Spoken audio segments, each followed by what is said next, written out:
మల్కాజ్గిరి ఎమ్మెల్యేగా 100 రోజులు పూర్తి చేసుకున్న సందర్భంగా ఎమ్మెల్యే మర్రి రాజశేఖర్ రెడ్డి నేరేడ్మెట్లో పత్రికా సమావేశం నిర్వహించారు.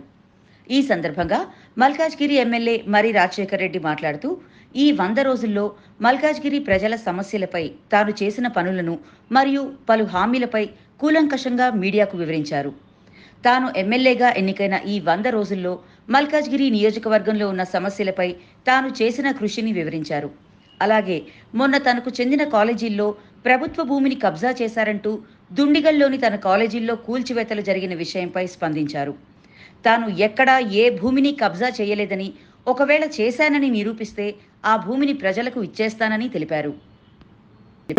నేను మీ పత్రికా ముఖంగా చెప్తున్నా, మేము 1 ఇంచు ప్రభుత్వ భూమి కానీ 1 ఇంచు వేరే ఒక భూమి కానీ మేము కబ్జా పెడితే మా యొక్క భూములు కానీ మా యొక్క ఇన్స్టిట్యూషన్లను కానీ జాతీయం చేయడానికి మేము సిద్ధంగా ఉన్నాము అని ఈ సందర్భంగా మీకు తెలియజేస్తాం.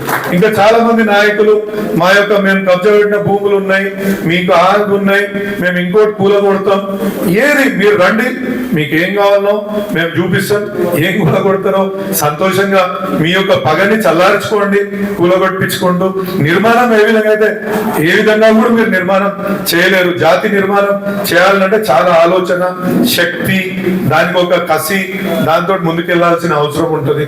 ఆ జాతి నిర్మాణం అయితే మీరు చేయలేరు. కూలగొడతారు సంతోషం, మీ యొక్క ఏదైతే అక్కసు ఉందో ఆ అక్కసు తీర్చుకోండి, ఏం బాధలేదు. మా యొక్క భూమి ఎక్కడైతే కబ్జాకు గురైంది అంటున్నారో, ఒకవేళ నిజంగా కబ్జాకు గురైందంటే మీరు ఎవరికి అది పేదలకే పంచిపెట్టండి అని కూడా ఈ సందర్భంగా మీకు తెలియజేస్తుంది.